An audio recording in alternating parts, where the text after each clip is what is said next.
This podcast is brought to you by Colgate Total. We take oral health as seriously as you take sports. That's why Colgate Total Active Prevention uses advanced technology to help prevent oral health problems like cavities and gingivitis before they start. It's clinically proven to provide 24-hour antibacterial protection with twice daily brushing after 4 weeks of use. So get a winning routine and prevent oral health problems before they start. Shop Colgate Total Active Prevention at a retailer near you. You're over a decade older than every other person on this list. Man, I feel younger than ever too, man. Every single person on this list was born after Y2K. That's insane. They don't even know what Y2K is. They don't even know the world was about to end. They didn't know the predicament that we were in with the computers and their calendars. You know how many gallons of water were in our basement? Because that's what we were going to lose. We were going to lose water. Listen, we've made a critical malfunction. Water and toilet paper. We were stocked. That's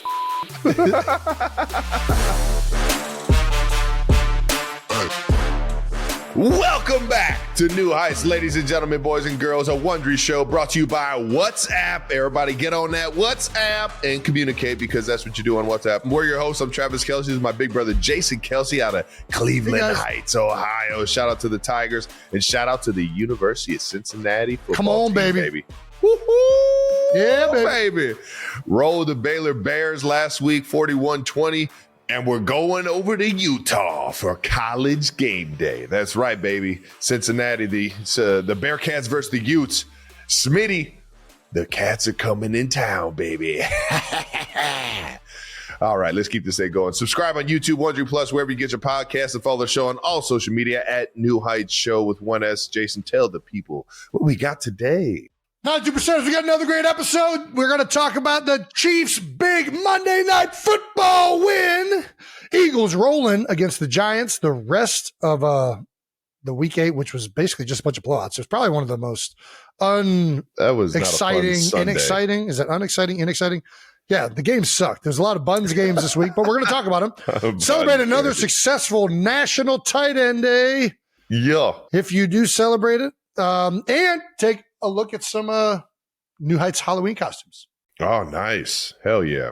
We got a lot going on, so let's get right into some of that.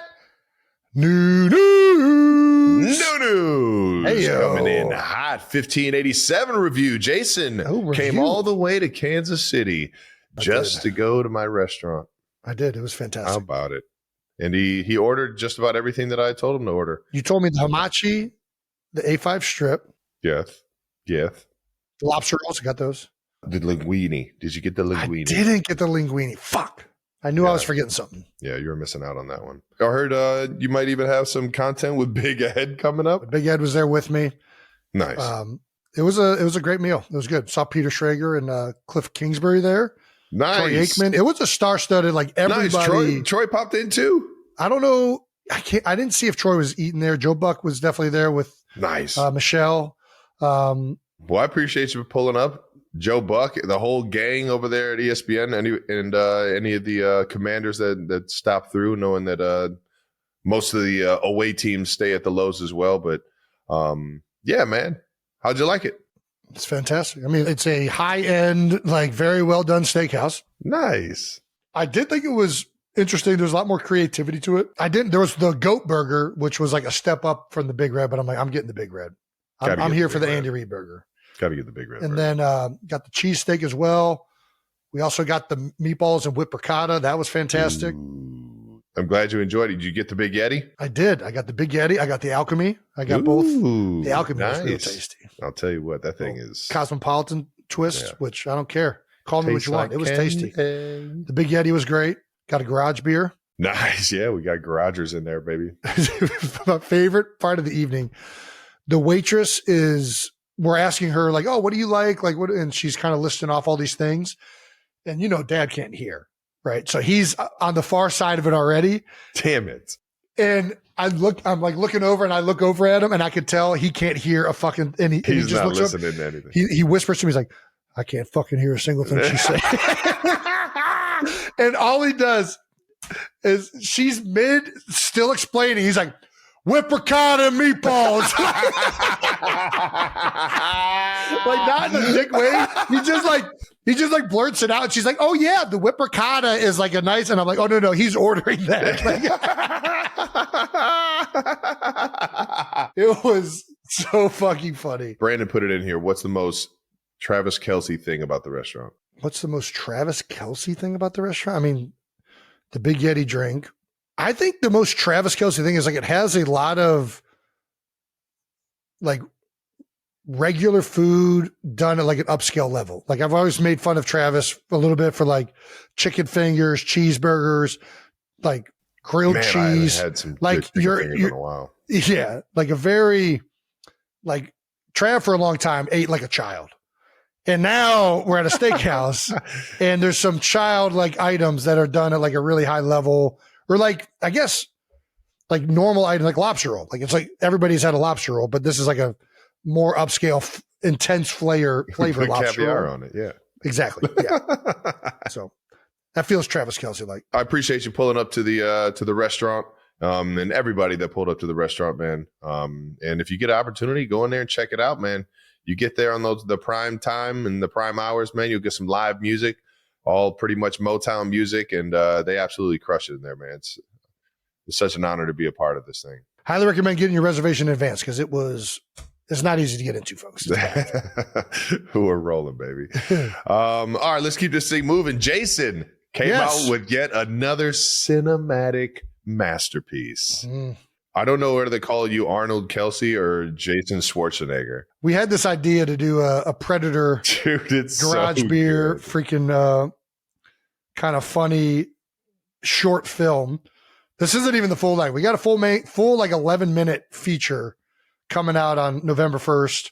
Let's go, and dude. One of the coolest things that we got to actually partner with the actual Predator movie that's coming out. So we're doing a bunch of cross promotion because I mean, I don't know what it is about Predator. I just love everything about the series, like all of it. Like whenever there's a Predator available to be watched, I'm all in on it. And this new one looks pretty this dope. Is gold. So, yeah, I can't. Well, just because you're help promoting it, I'm in. Yeah, man. It'll this be. Shit's I awesome, think, dude. You got Bo Allen in it again, dude. Big Bo's crushing it everywhere.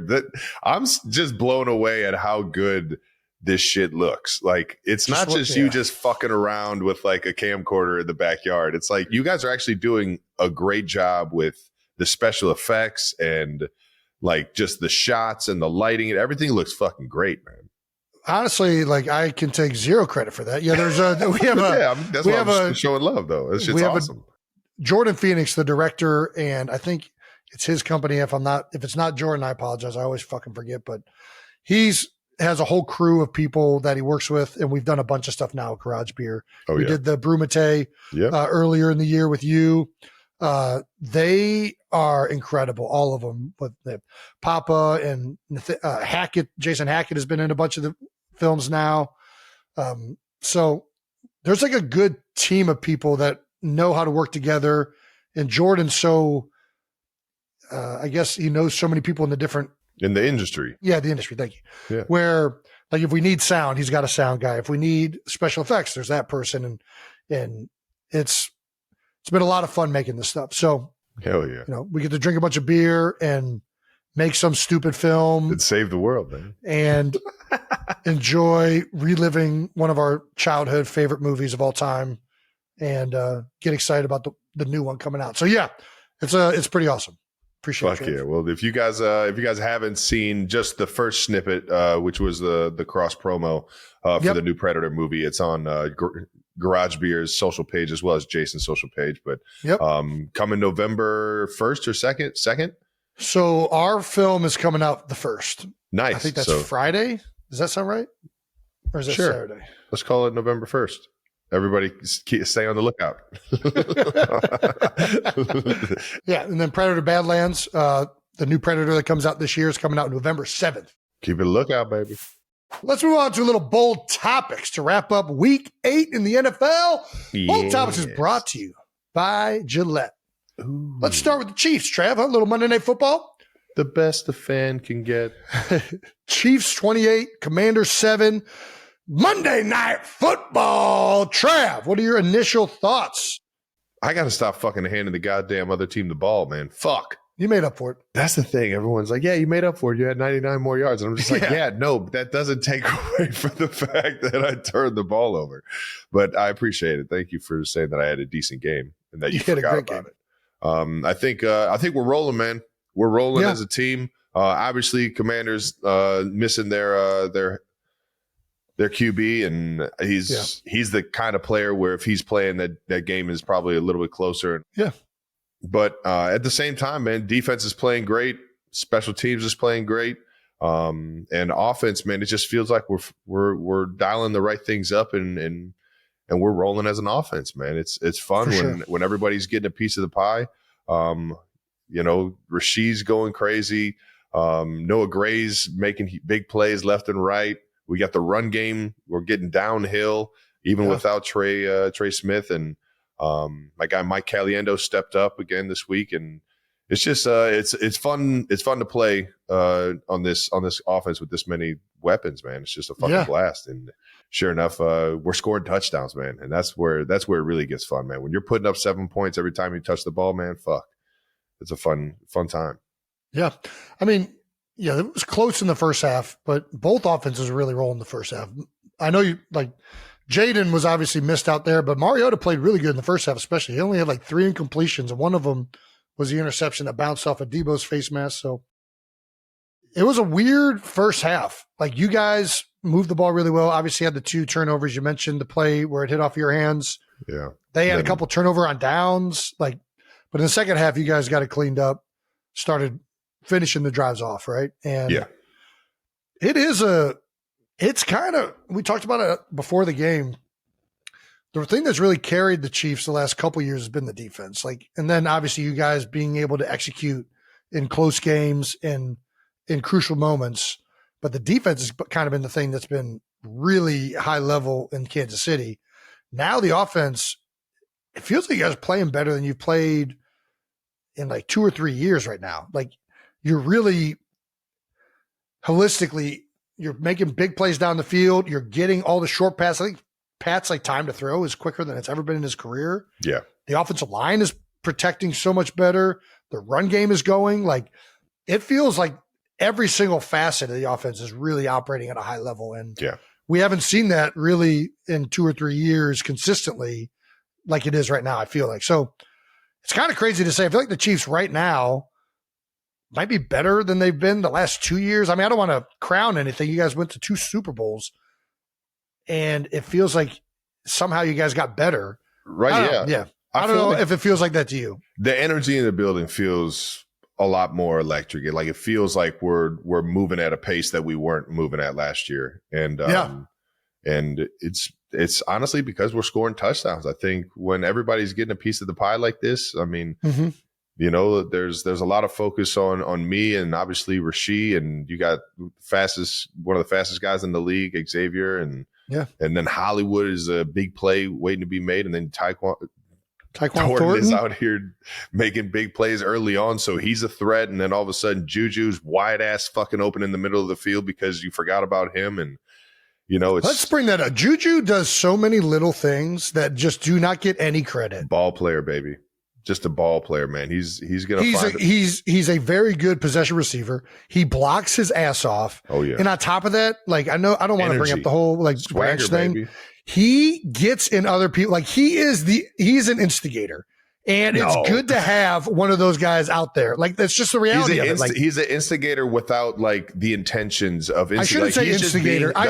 He's an agitator. Yeah. He's going to get shit riled up and get people out of playing their game. He's a showman. He loves to have fun. He likes to do fun first down motions or whatever you call them. He enjoys playing the game of football at the highest level possible. You know what I mean? So and when you're doing that kind of stuff, it's going to piss some guys off when you're having success, man. It's the best. And it was an outstanding game. The Chiefs again building on it, and you guys got a big task coming up this next week in Buffalo. Short week. But let's talk about some Yeti records. These are official records, Trav. With your touchdown catch in the third quarter, you're now tied with the franchise record for touchdowns. right? You and Priest Holmes are tied. Priest fucking Holmes, man. That's some pretty crazy stuff, dude. Because Priest Holmes, that was like the heart of our childhood and our fandom in the NFL, man. And yes, all the video games and like Priest Holmes was a guy that I was fucking playing on the video games with left and right because how badass he was. What's even wilder, I appreciate, I don't know who put this in there. I don't know, we'll give Brenton Brandon. Whoever put this in there saying Holmes did it in 4.5 seasons. How fucking crazy is that? Oh my God. He scored 83 touchdowns in 4.5 seasons. That tells you how dominant Priest Holmes was for that stint. That dude was so dog. I'm telling you, bro, they were in 2 tight end sets and they were fucking handing that thing off to him, dude, left and right. It was like, bro, give Priest the fucking ball. Travis, you're second in receiving yards this season. You're 36. The other top 5 guys are 23, 24, 25, and 22 years old. Tyler Warren's having an incredible year. Tucker Kraft. Did you watch that Green Bay game Sunday night? I watched that fucking, yes, I did. That is a fucking man amongst boys right there, baby. Right? Tucker's a dog, man. I hear through a lot of the league and the time I spent with him at tight end U, man. He's just the fucking man. He's all around. He's the epitome of a fucking tight end. He's whatever you need, coach. I'm here to fucking get this thing done. And they leaned on him a lot in the past game this past Sunday night, and man, he was fucking rolling. Dude, not only was he had like, he was just shy of like 150, I think.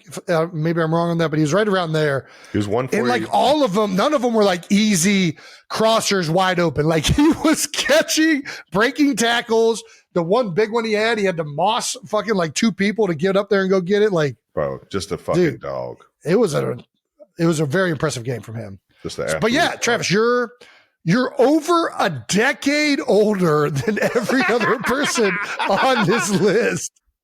Ah, damn, man. I feel younger than ever, too, man. Fuck. Every single person on this list was born after Y2K. That's insane. They don't even know what Y2K is. No, they don't. They don't even know the world was about to end. Yeah. They didn't know the fucking predicament that we were in with the computers and their how many calendars. Gallons of water we're in our basement?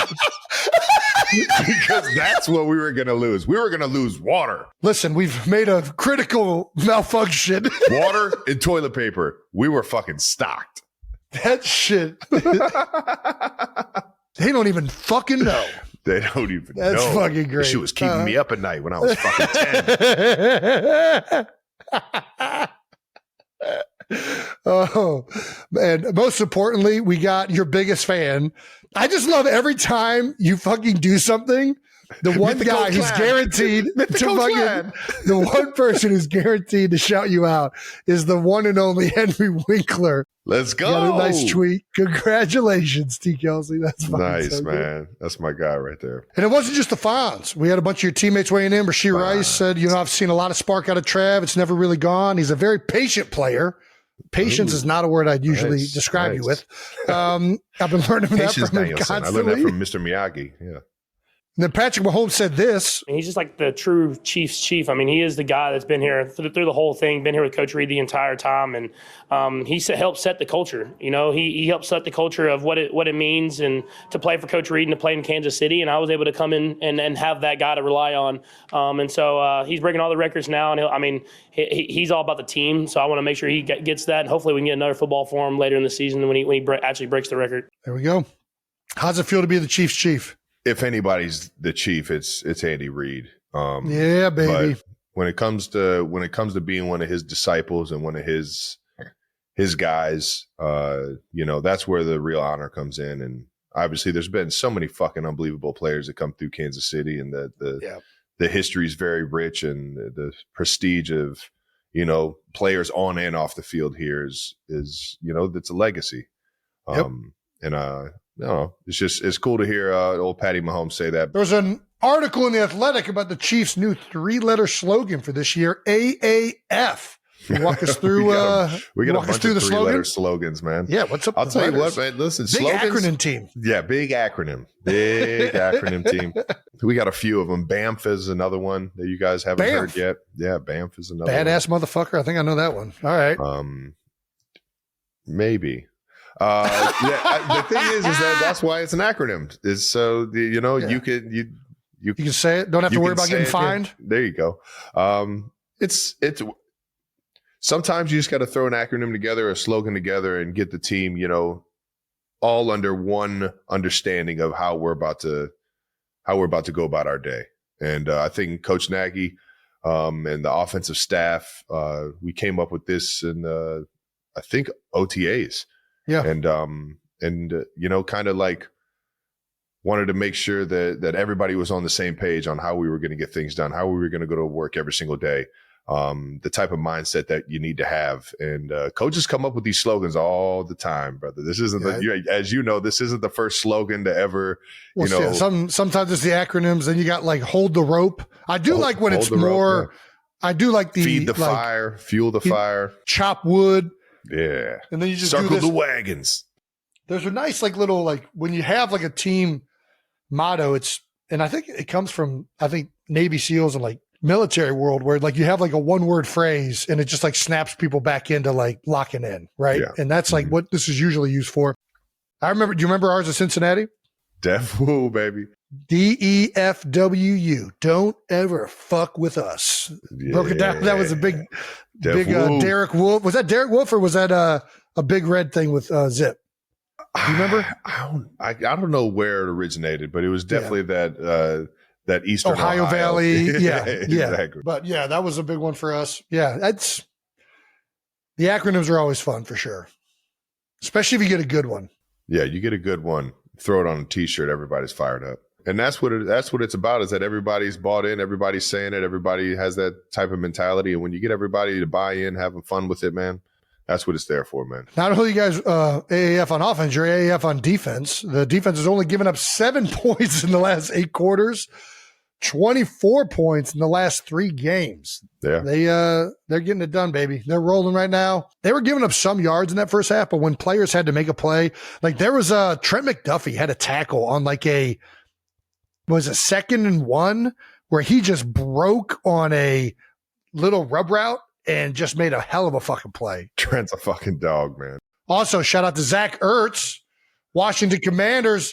The other 36, was he 36 too? He's definitely year 13. I think he's 34, turning 35 maybe. All right, a little bit younger. Yeah, he was a four-year college guy. There you go. Yeah, Stanford. Yeah, he might have been 3. Shit. Not just any college. Yeah. Yeah, shout out to Zach Ertz. Joined Tony Gonzalez, Jason Witten, Travis Kelce, Antonio Gates, and Shannon Sharp to become only the 6th tight end in NFL history with 800 career reception. Yes, sir. Me, obviously, everybody knows me and Ertz came in 13 years ago. Same draft class. 2013.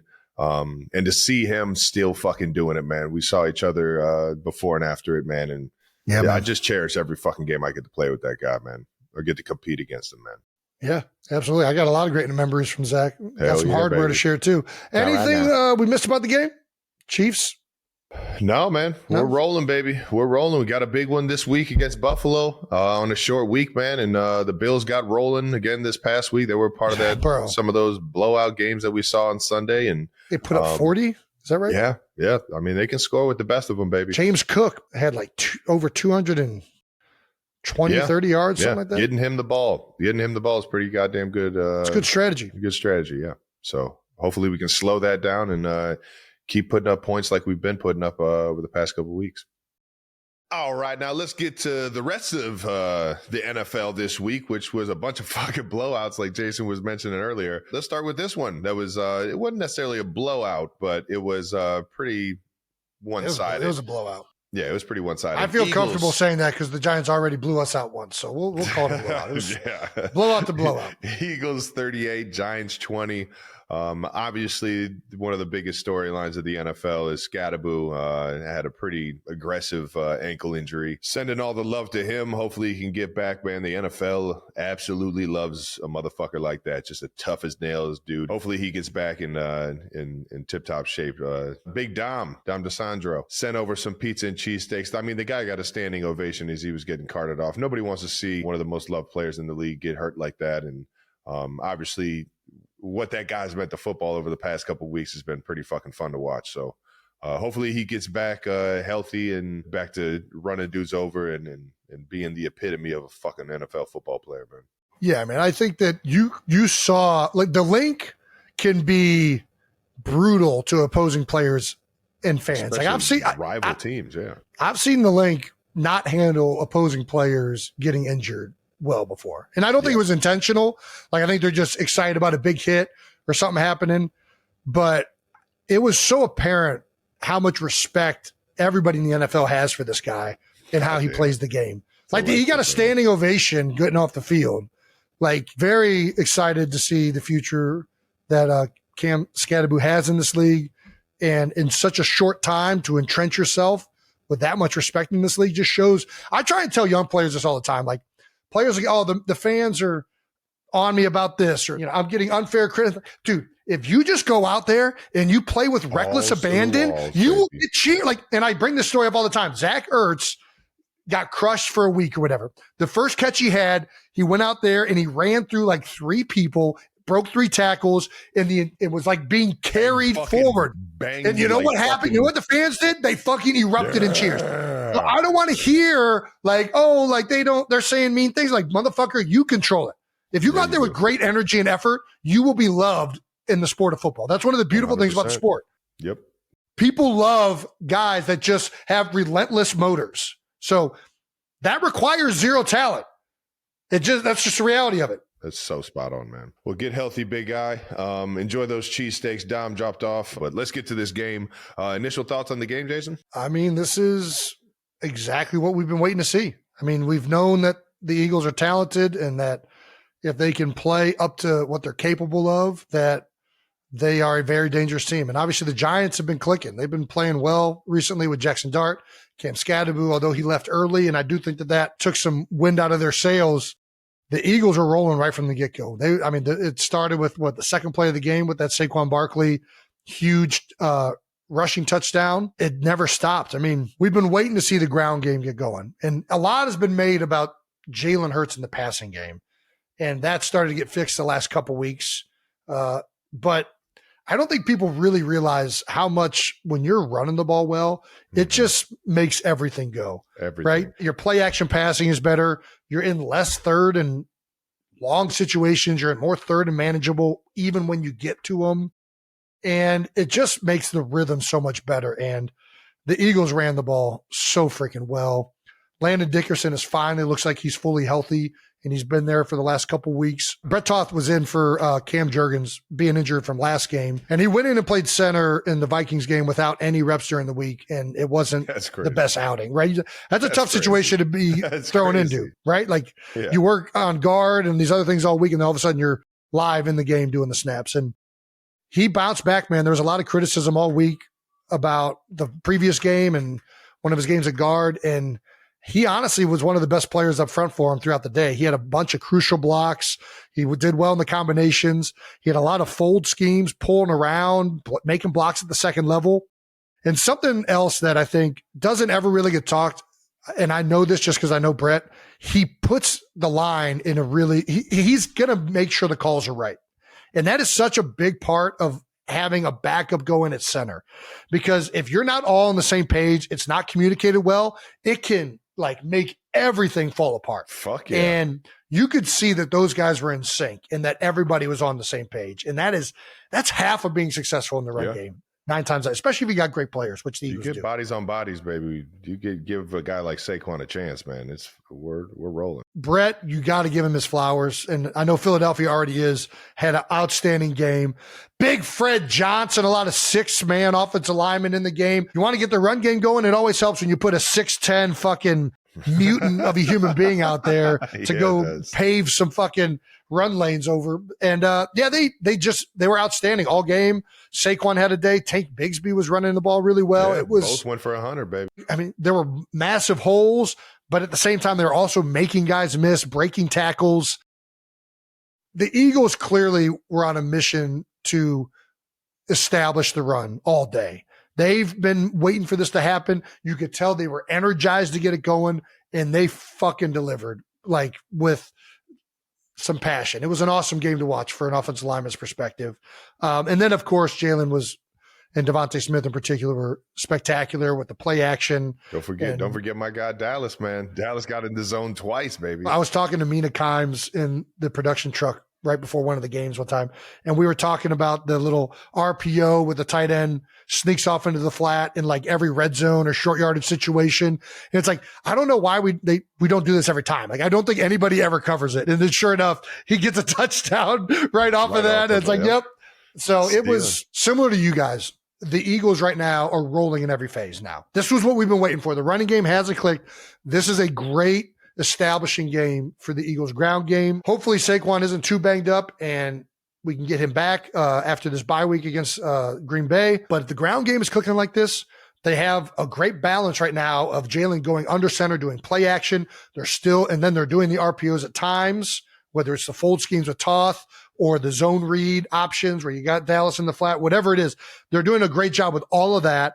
And then on top of that, Jalen's operating really well, throwing the ball down the field and getting explosive plays. So you could not have asked for a better game offensively. Like, you couldn't have. Yeah. So anyways. Get them boys up front rolling, man. Let's go, Bubba. And then what we didn't talk about is the tush push. A very controversial tush push. Did you see it? Of course I did. It's a fumble. Like, they missed it. I'm glad you said it. It's one of those, like, you got to fucking blow the whistle and say that his momentum stopped, or you got to call it a fumble. Well, I think that they were trying to blow the whistle, supposedly. I don't know the exact sequencing of it, but his forward momentum wasn't stopped, right? Like, listen, I know everybody wants to get on the tush push. Again, I don't see how this has anything to do with the tush push. Officials miss forward progress calls all the time. All the time. So I know there's been a lot of noise around false starts and now this play, and I get it. And if the tush push truly is hard to officiate, that would certainly be a reason to ban it. I'm not looking to make excuses. I just don't know how these little things have to do with the actual pushing of tushes. Like, It'll still be an issue if the Eagles run quarterback sneak. Like, that's my one caveat to it. Like, if you allow offensive linemen to false start, they're going to do that whether there's people pushing the quarterback or not. If you stop forward progress, it wasn't like it wasn't visible. Like, it was visible. The thing is that his legs weren't on the ground. Right. Well, so it was like he can't go forward anymore other than he's being pushed. Right. Which was like, does that mean his momentum's still going? Because if his momentum's still going, then that's 100% a fumble. I think his momentum was still going. I think the officials missed the call. But it happens all the time. I mean, there's this forward progress thing comes up every once in a while. Like, it's not like that unique. And I also, like, one of my favorite things about the whole thing is Giants fans being livid at the officials, tweeting at me. I'm like, y'all are getting your asses whipped. What the fuck are you talking about the officials? Like, this ain't no one like this. Yeah, like, I don't know what the hell what game are y'all watching? How about you yell at your safety for not fucking tackling? What are we talking about the officials for? I was just like blown away. I was like, listen, you can complain about the officials when your team is kind of keeping it close, but when you're getting your ass whipped, let's be a little, exactly.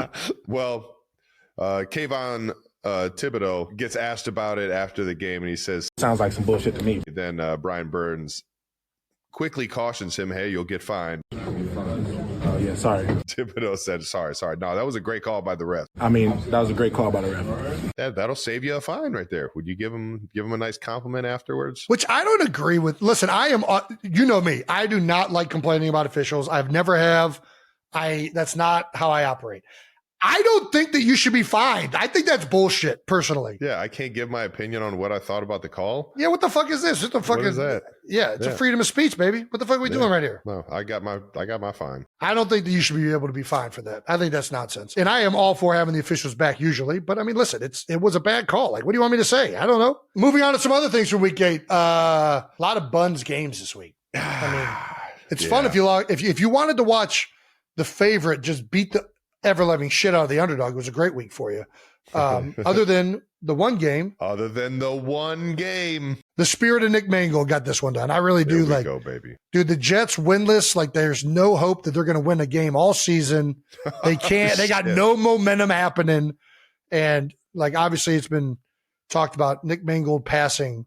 He's been struggling with the genetic disorder and needed a new kidney. Man. And you want to talk about one of the stalwart, like, come on, man, best offensive lineman to ever play the game. Oh, yeah. And I know I get credit a lot for being a lot of people come up and tell me, like, you're the best center to ever play. Like, I get that from other people. And it's hard to receive that because I know in my heart that Nick Mangold at his best was 10 times a player than I ever was. Like, I could never be that dominant at the center position. Nick was phenomenal.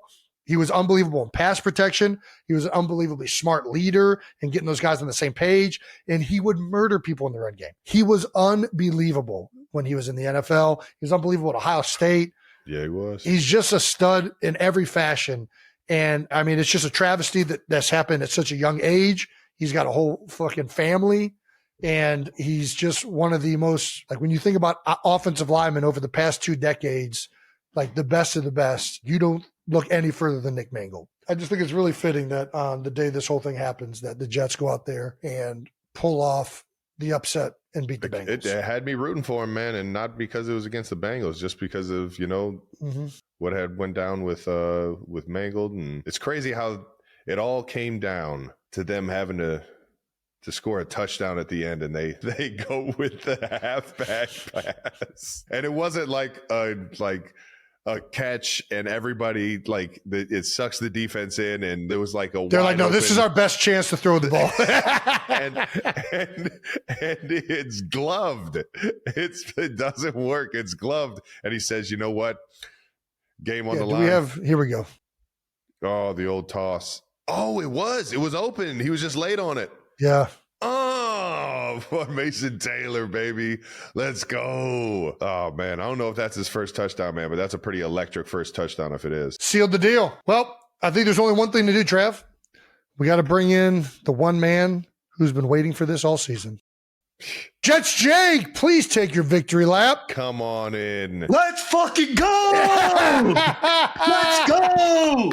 This is what the NFL's made of. Just dreams. Cracks the beer. Did you crack a beer? What did you do over there? The Miami Dolphins, when a team loses and they keep their undefeated streak, they pop champagne. I'm drinking garage beers, boys. Let's go.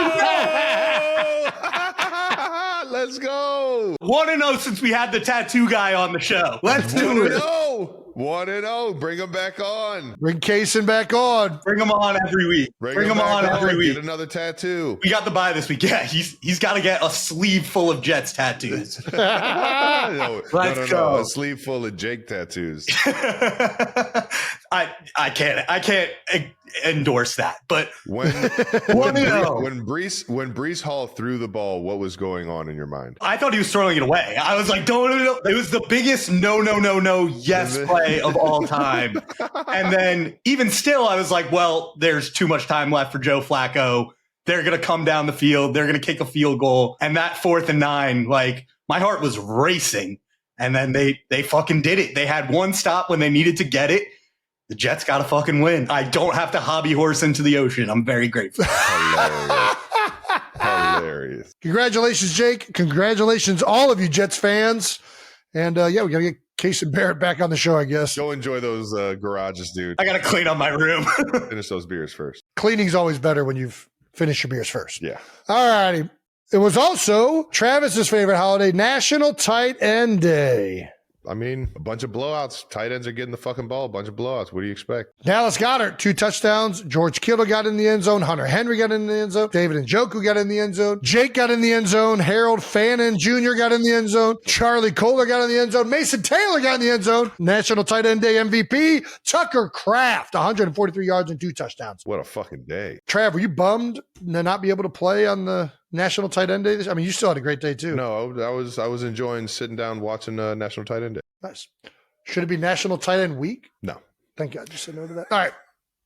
We can move on from that now. Jonathan Taylor MVP watch, man. This guy is fucking on fire. You forget how fast this son of a buck is, man. Dude, that God, bro. What was it, the 80-yarder when he dude, holy shit. Him and Gibbs from the Lions, dude. Those two, when they get the fucking open field, bye-bye. The 80-yard touchdown he had, I want to yell at the safety for taking a bad angle, but I don't like it. He goes from whatever he's doing to top end speed so quickly. It's I don't even know how you fucking see that coming. It's like the 200 turn in a track meet. It's like the 200. You're like, he just hits that fucking turn and just watch the safety right here. Like he just how is he fucking like, he's tight roping it while running 21 miles an hour. Yeah. He's running away from guys like this, dude. It's insane. Unbelievable, man. Guy's a fucking special breed, and he's got the Colts rolling right now. Everybody's got the Colts touches rolling this past week. Yeah, exactly. 14 touches this past week, 174 yards, 2 tutties, 1 receiving TD. All against the division rival Titans. Yeah, no, he's fucking balling out. And it's not even just him. I mean, their entire offense is playing well. Obviously, Daniel Jones is. I got to give some love to the big guys up front. Big Quentin Nelson has been a staple there for his entire career. He is having an outstanding year. They got the new center in there, Bordellini. They lose Ryan Kelly. You're wondering how he's going to do. He's playing unbelievable. Their tackles are great. And Bernard Raymond and I think it's Braden Smith. And then Gonsalves, the other guard. I mean, they're all playing so well as a unit. They're getting it done, man. And dude, you just got to give this guy a little bit of space, and he can just turn anything into he's making shit shake. A fucking highlight. Yeah. So he's making shit shake. There was a play. I think there was like a screenshot somebody put up on Twitter where it was like the debate of whether a normal, like an average person can get 1 yard, and the fucking hole that is created is just, it's gigantic. Yeah. Look, there it is. If it's that, then yeah. Yeah, you can get a yard there probably. Jake, you can get in there. It's going to close quick though, so I would hurt. Yeah. You got to have what he has to get the rushing triple crown, which he's on pace to get for the second time if he keeps this up. But you could probably get a yard. Yeah. Yep. Well, that does it for Week 8 Bold Topics, brought to you by Gillette. All right, let's move into Stamp of the Week, brought to you by Audible. Let's think about some nominees. Who do we got? We got Chargers rookie. Who fucking put the Mafia in there? Back in the news due to the that's fucking hilarious. That's fucking sick. Back in the news due to the it was a wild fucking press conference. Hey, we have an illegal gambling sting. We have Chauncey Billups, Rozier, as well as the Lucchese, Gambino, and like Genevieve's family. Dog, I thought we went legit. I thought that was the whole point of casinos. I thought that it's gone the other way. Dude, I have no idea what Dog, the fuck. It's crazy. It's crazy to be back in those times. Yeah, like it's like a flashback to Goodfellas. Like, I am going to do this. I'm going to go Myles Garrett because I did Jonathan Taylor for the Hemi on Monday night, and Swag did Myles Garrett, and Myles didn't win. So I'm going to give Myles the stamp here. He's just the best defensive player in the NFL. And it was very evident in the Patriots-Browns game this past week. 5 sacks in one game, set the record for most sacks by a player under 30. He is the biggest freak of nature. He was relentlessly getting pressure on Drake May, which is why I'm also going to kind of give a stamp. I think there's another stamp of the week that needs to be given to Drake May. Drake May has been playing unbelievable. And to go out there and still have the game he had while Myles Garrett was beating the shit out of him is extremely impressive. This guy's got Freddy Krueger fucking following him everywhere around the field, man. He's just unfazed. Drake May's legit. He's fucking awesome. And Myles Garrett's legit, but we already knew that. All right. Yeah, who you going with, Trav? What's this Zach Frazier for holding on to the ball when they thought he was... Oh, yeah, once you put your hand down on the ball, you can't take it off. Fuck. That's funny. He's like, can I get up? So for those of you that don't know, once you put your hand on the ball, you can't take your hand off of the ball. Otherwise, it's a false start. So because he thought it was no huddle and he got up there to do the snap. Thank you for explaining it. He had to stay down in that position. That's too fucking funny. That won't get you the stamp of the week, but heads up play. I'll give my stamp to Carson Wentz, man. He didn't have the hell of a game, but god damn it, the guy's fucking a ball player. He's a warrior, man. He's a warrior. Played the last 2.5 games for the Vikings with a torn labrum and check this out, a fractured socket. And man, fuck. I saw him get fucking sacked one time in the later parts of the game when he was just trying to fucking give his team a chance to win. And he just landed right on that fucking socket, dude. That shit is insane, man. Carson, man, keep being a fucking warrior, man. Keep fucking trying to will your guys to victory, dog. Hats off to you for being a gutsy football player, man. And I'll always fucking give somebody some credit when credit's due, man. Yeah, that was a tough ass. My stamp of the week, brother. Tough motherfucker. That does it for Stamp of the Week, brought to you by Audible. Well, let us get into the Halloween week. That's right, Trav. Halloween is this week. It is. And we have some New Heights Halloween costumes to reward. We've been asking all of you guys to send us your New Heights themed Halloween costumes, and boy, you delivered. Let's check out some of these Halloween costumes we've been tagged in. Travis Kelce couples costume from Kara Meta. I wonder what this includes. What the fuck? It was a couples party, and my wife got me to dress up like Travis Kelce, which is not a good idea when you're driving around your neighborhood and all of your neighbors think that you're a major douchebag. But when your wife is Andy Reid, it was worth it. Yeah! I definitely expected not Andy Reid. So well done. Love that. New frights, which we talked about on the show. This is the Halloween setup yard display that we talked about. This was an awesome one. Still looking good. Pretty solid. Yep. Pretty solid. Got the hard eyes from a man, Travi. Dog is Taylor's ring. The fuck does that mean? I gotta see this. So that's adorable. That's a fucking great costume. That's a good costume. That's a 10 out of 10. Hey, dog costumes in general are awesome. That is amazing. Hilarious. I love the fingernail. Vegas Jason from Chiefs Super Bowl. Oh yeah. That's fucking good. Dude, he's got the whole get up. Dude, hell yeah. Get up, dude. That's fucking gold. Where did you even find these fucking overalls, man? Beagle Travis and Taylor. Let's take a look at this one. Dog costumes, man. That shit's gold. I am a sucker for some dog costumes. Is that dog on the left even real? That looks like a stuffed animal. Look at that thing. Time out. Zoom in on the one on the left again. That thing looks like it's like taxidermy. Look at its face. It's like waxy. It really does. Dog, look at this thing. That does not, look at its mouth. What's happening with that dog? Look at its eyes. That thing's dead, right? That's like what are those called? That's like a clay museum. What are those things? I know exactly what you're talking about. Wax museum. It's like a wax museum dog. Yeah, damn, that's fucking funny. My winner, I'm going with Jason from the Chiefs Super Bowl. That's fucking spot on, don't dude. You fucking dare. That's fucking spot on, dude. That is not the winner. The winner is clearly the fucking the adorable dachshund with the fingernail for a head. That is clearly the best costume in this bunch. Followed closely by Andy Reid and Travis Kelce as a couple's Halloween outfit. That's fucking hilarious too. We're going with the dachshund? Yeah, I'm going with dachshund. That's cool. Congratulations to the woman with the finger dachshund with a ring on it and a fingernail head. That was a great costume idea. Very creative. Looks to be homemade. Well done. We don't know what your prize is yet. We don't even know what your name is, so we'll figure it out. We've also got some Halloween voicemails. Love a little voicemail section. Who doesn't love voicemails? Hearing from the fans, 92%ers. What do we got? Hey, fellas.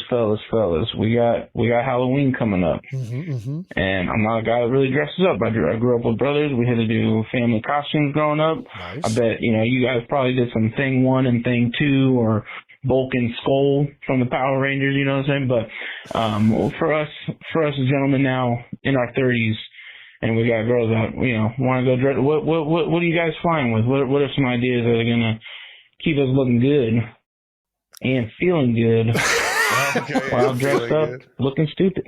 Nice. All right, now. This guy might have been hammered. I like this guy. I like everything about that call. That was good. Just when you thought it was over, it wasn't. I'm all about looking stupid at this point. Right? I like stupider the better. Yeah, dressing up on Halloween to be cool is like, I don't know. I have more fun with it when it's like, oh, I can laugh at this costume because of how obnoxious or how silly it is. Anything nostalgic to the 80s or 90s, if you're in your 30s, is going to hit really well. Andy Reid is always a good option. I don't know. I mean, there's a lot of different ways you can go about it. I will say, for me, my costumes now are just essentially what my kids want to wear. Like I'm Kristoff this year just because that's what Ellie and Wai and Benny, they're all going as Elsa. So nice. I'm Kristoff. I don't want to really reveal Kyler's costume because that'll get revealed later this week, but it's fantastic. So I feel like in your 30s, once you start having kids, like you don't even get to choose anymore. You just are whatever the kids. You get lumped in with your kids. Nice. I'm a big sucker for just going up to the Halloween store and just getting the stupidest fucking costume that's already I forget the brand, but they just come in those like orange like square, I know exactly what you're talking about. Yep. And just go get the fucking dumbest one. So yeah, just go be dumb. There's few things where it's socially acceptable to be dumb, and Halloween is one of them. So go be dumb. That's good advice. What's this next one? Best childhood costume? Sounds pretty self-explanatory. Hey, Jason. Hey, Travis. Hey. My name is Haley, and I am also from Ohio. My question is, what were you guys' Halloween costumes growing up? Yep. Did your mom ever make you guys the Halloween costumes, or were you guys the ones that bought your Halloween costumes online? And if so, what was the favorite Halloween costume you guys had as a kid? Thanks, guys. Well, first off, when we were kids, there was no online shopping. I was about to say when we were trick or treating, like dial-up had just started. You weren't fucking buying shit online. Yeah, I feel like we always went to like a Halloween store, a costume store, and grabbed something. I feel like one time Mom did the like sheet, cut the eyes out ghost thing. I don't know why that rings a bell, but yeah, usually we had like the costume store or the Halloween store. One year we had like the fake blood and stuff like that, and we were using that. That was fun. We were Ninja Turtles the one year. What was our best costumes? Rangers. Power Rangers. We were Super Mario Brothers in high school, but that was not for trick-or-treating. I was a football player and a baseball player probably 90% of the time. We stopped trick-or-treating very young. Dad did not condone teenagers trick-or-treating in our house. Yeah. Once you hit the teens. Doesn't mean I wasn't out and about being a fucking little shithead, but That's fair.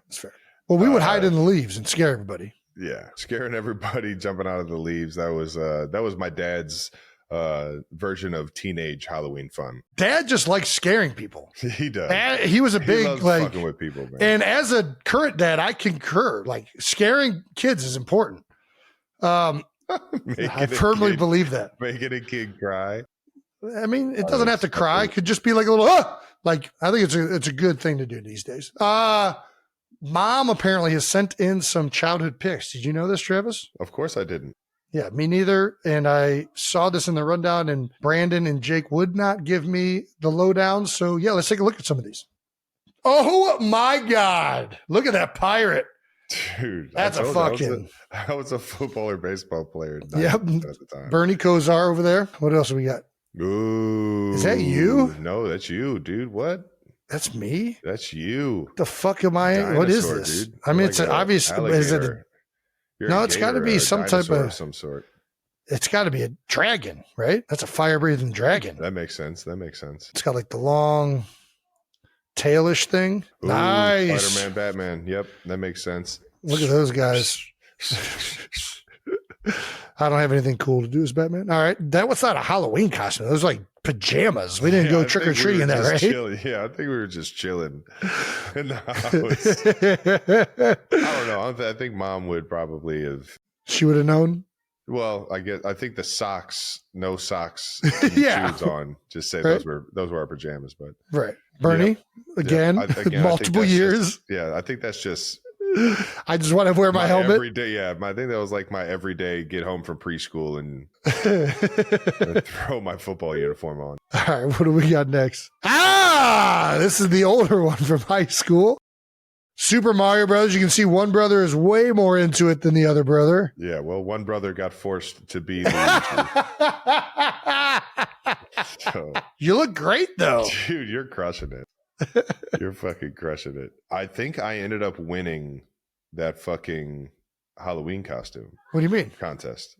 What contest? I think you made us dress up so that we could enter the contest, the Halloween contest. What contest? I don't remember this. There was a contest? Halloween contest? Yes. I don't remember that.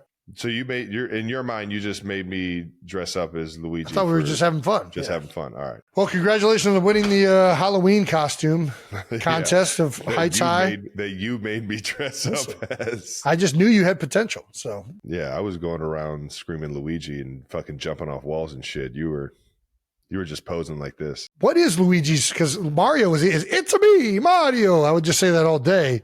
What were you saying is Luigi? What's Luigi's catchphrase?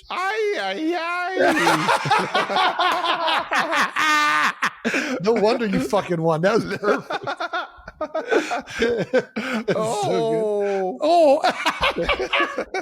Just nothing but onomatopoeias out of his fucking. That's fucking great. Exactly. That's a wrap. Happy Halloween to all you 92%ers. Thank you for sending your costumes, New Heights centered or Travis Kelce universe centered. Also, go scare some kids. Go scare some fucking kids. In the spirit of the holiday, scare the shit out of some children. Make them happy by giving them candy. Yeah. Scare your wife, too. Yeah, I'm going to scare the fuck out of Kylie. All right, that wraps up another episode of New Heights. Make sure you're subscribed to the New Heights channel on YouTube and follow New Heights in the Wondery app or wherever you get your podcasts. You can listen to new episodes of New Heights ad-free right now by joining Wondery Plus in the Wondery app or on Apple Podcasts. Once again, New Heights, a Wondery show brought to you by WhatsApp. Go download the app right now. The easiest way to communicate to all of your friends and family and colleagues and everyone. Follow the show on all social media at New Heights Show with 1S. Thanks to the New Heights production team for always making us look way better than we are. And again, to the 92%ers for always tuning in. We appreciate you guys. We love you guys. And we'll see you guys next week. Peace.